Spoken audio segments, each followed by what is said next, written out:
The redactions and the classifications are usually used as part of the cover-up. Ultimately, we think that the Biden family had these foreign schemes. You've got $31 million coming from the highest levels of Chinese intelligence, business partners of the former Vice Minister of State Security. That's like China's KGB, is sending millions of dollars to the Biden family business. Oversight Committee Chairman James Comer says he'll still seek to hold FBI Director Christopher Wray in contempt of Congress over the FBI's failure to hand over secret documents said to reveal a bribery scheme involving then Vice President Biden. Representative Comer is rejecting an offer from Director Wray that he can come see the documents in person at FBI headquarters. Joining us now to discuss this is Seamus Bruner, Director of Research at the Government Accountability Institute. Seamus, it's good to see you this evening. What a development here. So Christopher Wray had a call yesterday with Senator Grassley and James Comer, essentially telling them, hey, you can come over to the FBI, look at this in a SCIF, a secure location, but it's going to be redacted. The crazy thing is Comer has oversight over the FBI. So is this normal? No, it's absolutely not normal, Lindsay. And it's long past time Christopher Wray was held in contempt. I mean, the DOJ under Joe Biden has been covering up for Hunter Biden's alleged crimes, but they're looking pretty bad, worse and worse by the day, thanks to Comer's committee. Christopher Wray needs to bring the documents to Comer, and they should not be redacted. So why does the FBI think that they don't need to be transparent here? Because that's what ultimately it seems like this. These are not classified documents. They're secret, but they're not classified, this FD 1023. Well, we see time and again, they use the redaction.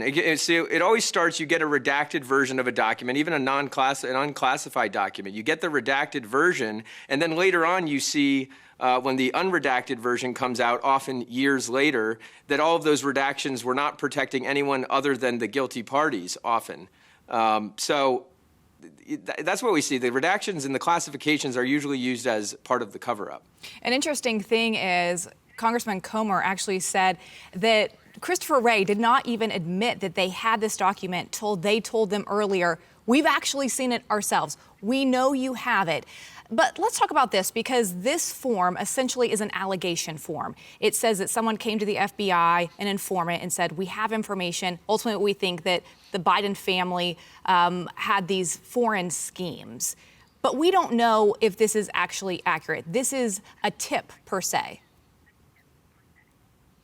Yeah, that's right. And I believe that this particular whistleblower and this particular informant who's alleging that Joe Biden is compromised and engaged in a bribery scheme, I believe that this has to do with the Ukraine situation. You know, you're not getting the $1 billion unless you fire the prosecutor situation. But there's other whistleblowers, and Christopher Wray has been protecting them too. One of the former FBI agents, Timothy Thibault, he stopped another whistleblower named Tony Bobulinski. When Tony Bobulinski went to the FBI to present all of the evidence of the Biden family dealings with China, Timothy Thibault told the agents to stand down, not to open the investigation. Now, that's according to Tony Bobulinski. We've got other whistleblowers, too, who have not been able to get through to the FBI. So this is one of the more egregious examples, because you've actually got these forms. The whistleblower and the informant, they made it as far as filling out the FD form.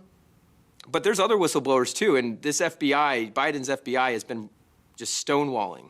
Yeah, they've been slow-walking this and now using, obviously, the subpoena. So we'll see if he does come in contempt. A vote obviously has to go to Congress to make that happen and then get approved from the DOJ. But let me ask you this, because it does seem like there is a pattern here with the Biden family, at least. So it makes these allegations seem more plausible. Yeah, that's absolutely right. I mean, the Biden family's pattern of shady foreign business dealings. I mean, of course, Ukraine is bad, but in my opinion, China is so much worse. You've got $31 million coming from the highest levels of Chinese intelligence, business partners of the former Vice Minister of State Security. That's like China's KGB, is sending millions of dollars to the Biden family business. And speaking to the pattern, all along they've said, no, there's nothing to see here, there's nothing to see here. But with the DOJ and the FBI helping to perpetuate these cover-ups, for lack of a better term, it's just an unprecedented scenario.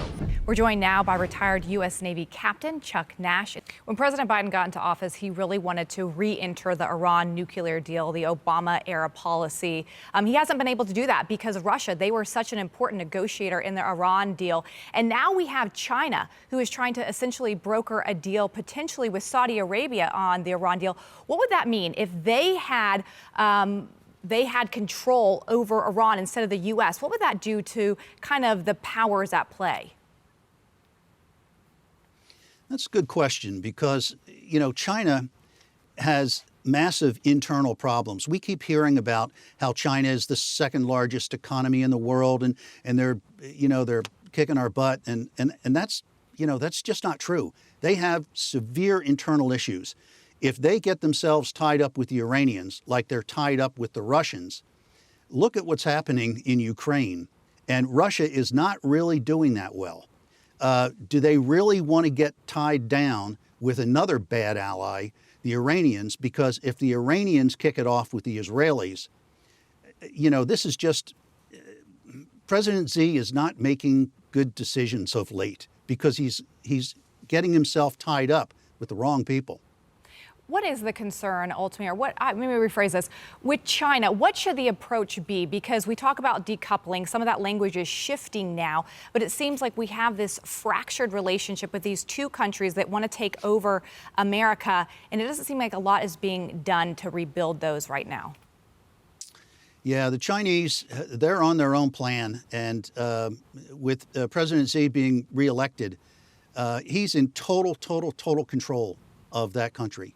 And he doesn't have a lot of people around him who will offer maybe different opinions than what he wants to hear. So we're really dealing with the cult of personality of one individual. So the move toward China and what we should do is basically show strength, but not provocation. So what I mean by that is we've done this thing, intentional ambiguity, over Taiwan. And as long as Taiwan does not declare independence, that won't force China's hand. But if Taiwan were to declare independence, that would force President Xi's hand. And again, since he's the numero uno and the total control, that would be a bad thing. So what we have to do is make sure that Taiwan has the wherewithal to defend themselves, but not give them so much credibility or so much support that they think, well, we got Uncle Sam backing us, so we'll declare independence. That would be a really bad mistake, and so we have to balance our support.